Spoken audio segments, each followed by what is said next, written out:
Well, hello, fellow warriors. Megan here, the faithful fibromyalgia warrior. Thanks for coming back to this channel. I'm so glad you guys have decided to tune in and watch this video. I'll try to keep it relatively short.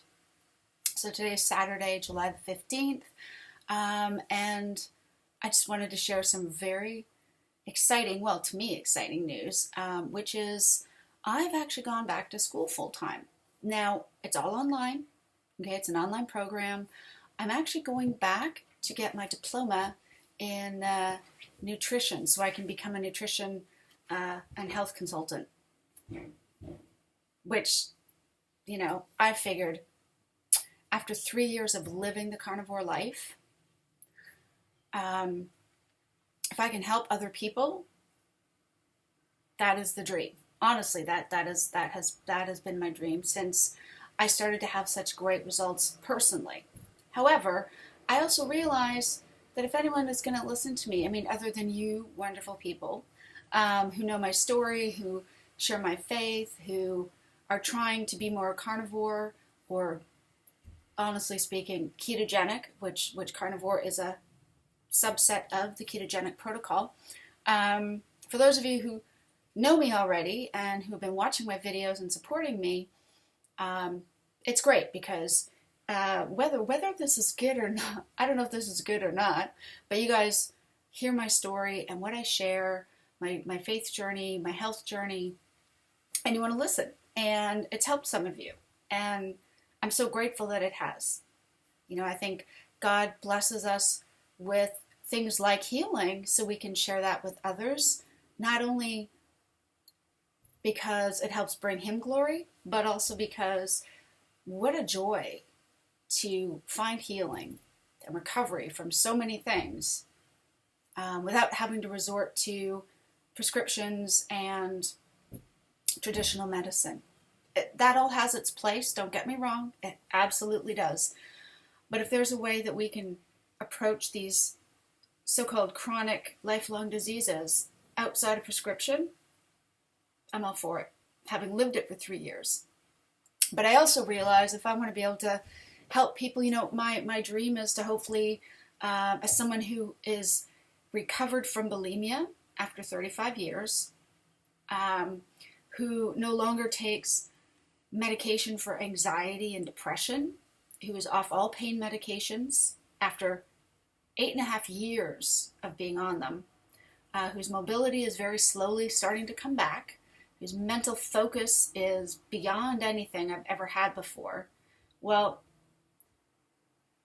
I'm hoping that within my particular faith community, the church that my husband and I attend, that I'll be able to offer support, like start a support group. Anybody who struggles with eating disorders or disordered eating, or is dealing with the emotional side effects of having an eating disorder, for example, or is dealing with inflammation or chronic pain. Not because I'm a physician, I'm not, but I also know that it would be irresponsible of me to offer my services as a nutritional consultant if I did not have some sort of certification behind that.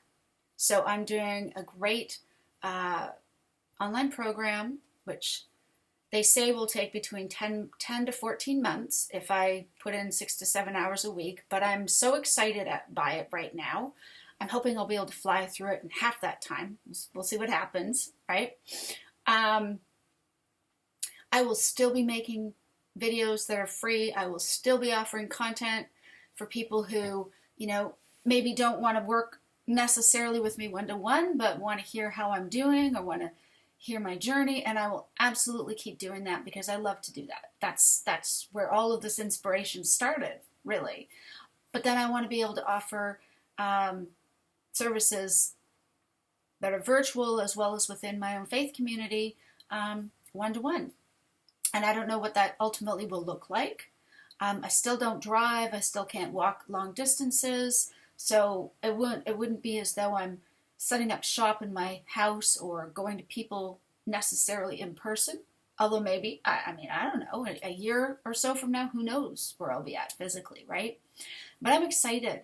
I have not been excited to learn and to go back and do any kind of studying for years. I completed my Bachelor of Arts degree at university in the spring of 1994. So that was like 29 years ago, folks.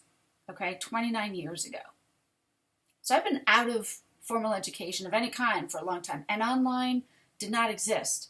For those of you who are too young to know this, there was actually a time where you could not do things online because online, the way we know it today, did not exist. I mean, the internet was only, I think, just invented. The World Wide Web was only created as of, I think it was 1994. My apologies if I have that information incorrect. So I know that some of what is taught through nutrition is incorrect information because it's based on old government standards and documents. The new research is slow to come. For example, the clear evidence that saturated fats cause heart disease is non-existent. It never existed. If you don't believe me, you need to check out videos that have been put forward by Dr. Anthony Chaffee, the plant-based MD, as he's known, also Dr. Ken Berry, Professor Ben Bickman, and many others, Professor Bart Kay, and they will talk extensively about how Big Sugar paid, essentially they bribed some researchers at Harvard University in the mid-70s, the research probably started in the mid-70s, but the report came out in 1977, which said that red meat and other sources of saturated fats caused heart disease. Why? Because what they found was that sugar was actually causing a lot of problems with the rise of type 2 diabetes at that time, with also links to obesity, which are then considered to be risks for cardiovascular disease and afflictions. And sugar did not want to lose customers. They wanted the public to be told fat was bad, sugar was an empty calorie, and not to worry about it.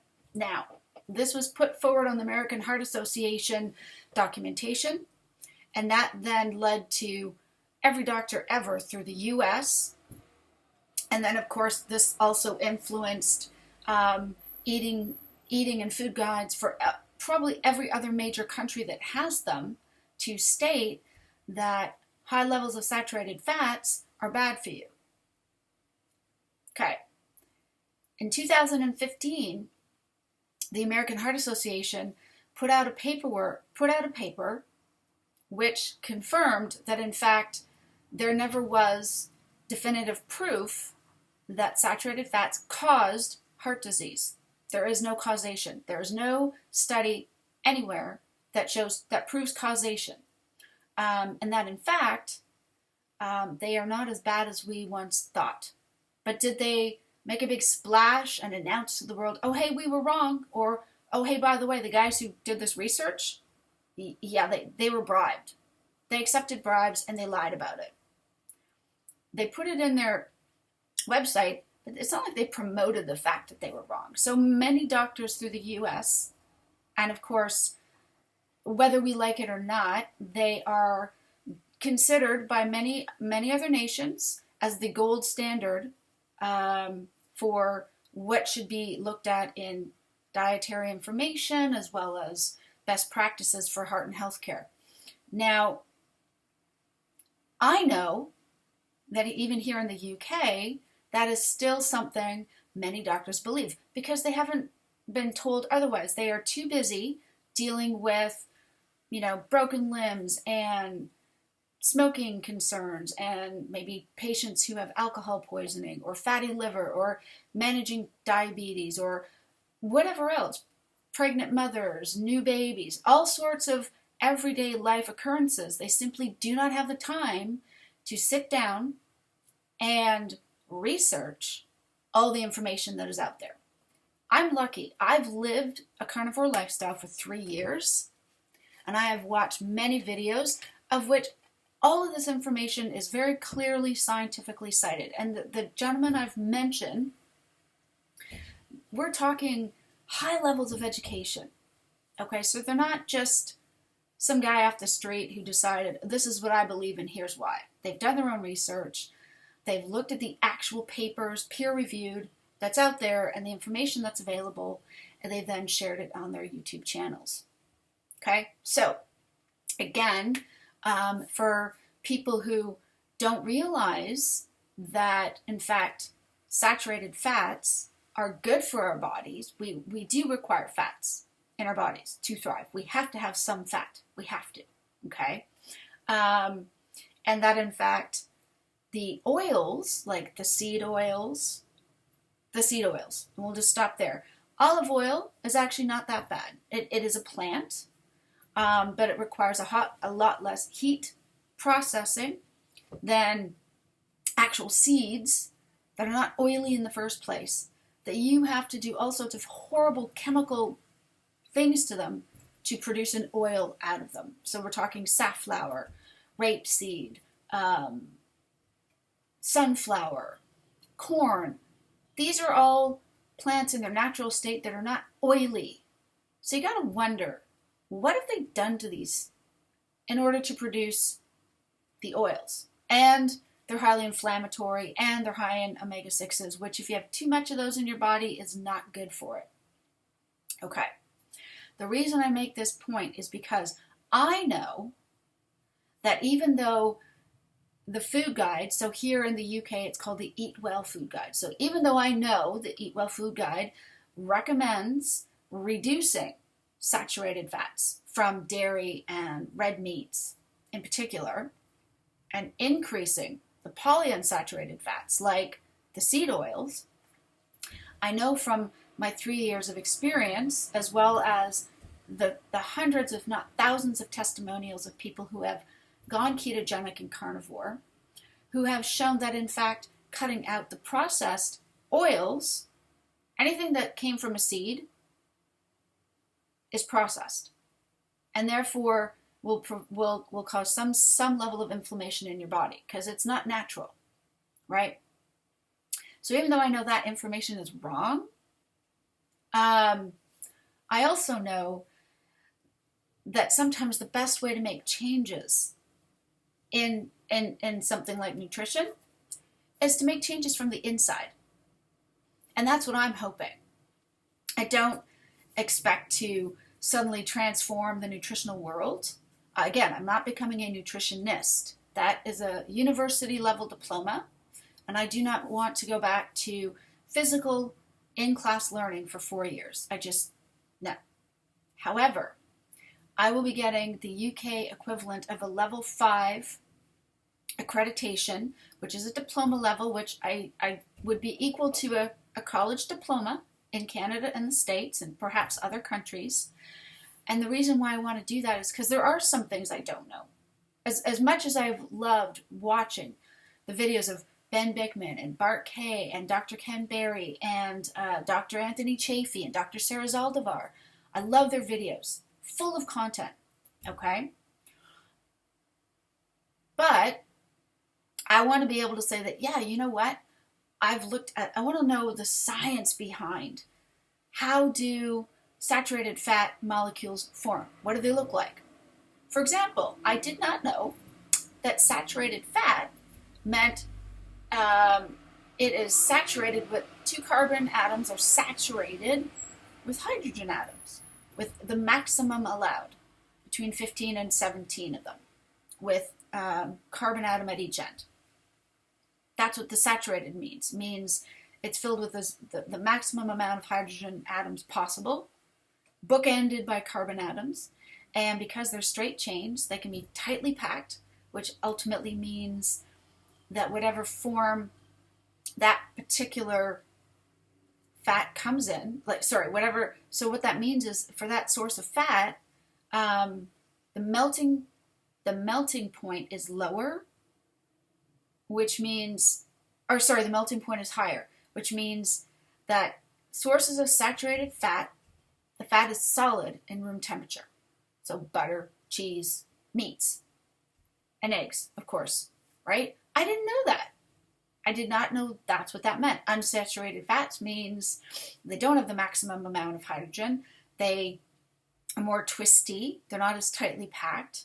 They form double bonds, which is kind of cool. And that means the melting, it takes a lot less temperature for them to melt, and therefore these sources are liquid at room temperature. And of course, when you add additional heat, things like butter and cheese will melt into liquid form. But at room temperature, unsaturated fats are liquid, saturated fats are solid. I didn't know this. So I'm learning all kinds of amazing things. And I'm excited, which is honestly to me just further proof of how incredible the ketogenic, in my case particularly carnivore part of the diet, is so healing, because I never ever thought I would have the ability with my brain to focus and to go back in education. And yet here we are. So I will keep you guys posted. Obviously, it's not a course where you can finish it in a week. As much as I might spend hours each day, because I'm just enjoying learning and laughing to myself when I see things that I know are not really true, but are still taught. I still need to be, it's kind of like this. I look at it as I can't help people see what some of the different choices might be if I don't understand what they think the choices are in the first place, right? Like, how can I promote a ketogenic diet to someone if they don't understand that, in fact, low fat, zero fat is not necessarily good, because our body requires some fat in order to function. It has to have some. And in order for me to explain it even better, if I understand the science, and maybe I can learn how to break it down in common sense language, because that was something I appreciated about these particular experts, is that they break things down in a very simplified way, which I appreciate, so that I can understand this is why the ketogenic diet works. This is why eating like this can be helpful. This is why too many processed foods, cookies, cakes, pastries, pizza crust, whatever it is, can cause inflammation and metabolic disease and illness. Here's why. Now, here's the science, because I want to know for myself what it is. So that's what I wanted to share. Oh, also, very exciting, and perhaps as he's a bit further along in his journey, he will allow me to introduce him in public to this channel. But my wonderful husband has now been strict full carnivore, zero carb, absolutely zero carb, for almost 9 days. I think today is day 9, and he's down almost 12 pounds, which, if you're in the UK, that is almost a stone, which I believe is 14 pounds, if I'm not mistaken, which I think that works out to like 6.5 kilos in a week and a bit, by just cutting out all starches, sugars, all carbs. So and he's already feeling a lot better. He's already feeling lighter. He's already finding that he doesn't have this hard bloating abdomen, that he's already feeling his body composition changing within that short period. That's incredible. That is the sort of thing that I would like to try to help other people with, like one-to-one, as well as whatever content I put out. That's what has motivated me to want to go back and actually get my accreditation. So if you guys could keep me in your prayers. Again, I'm enjoying it now. It's at the beginning. I'm excited. But, time goes by, and a month or two from now, when, the weather is not as warm and I'm not able to go outdoors and take breaks as often, that might be more of a challenge. We'll see. Thank you guys so much for tuning in. I'm always very thankful for your support and encouragement. And I really hope that you guys are all doing well. And I will keep you posted, and I will have more content to come, not just about how I'm doing with my studies, let me know. I mean, if you're not, if you don't want to hear, if you just want to wait until I'm finished and I've got my diploma, but I will continue to share with you as I progress, unless I hear otherwise. But thank you so much for all your feedback, your support, your love and encouragement. It means the world to me. Have yourselves a fantastic Saturday, whatever you get up to. And I will see you guys in the next video. Bye for now.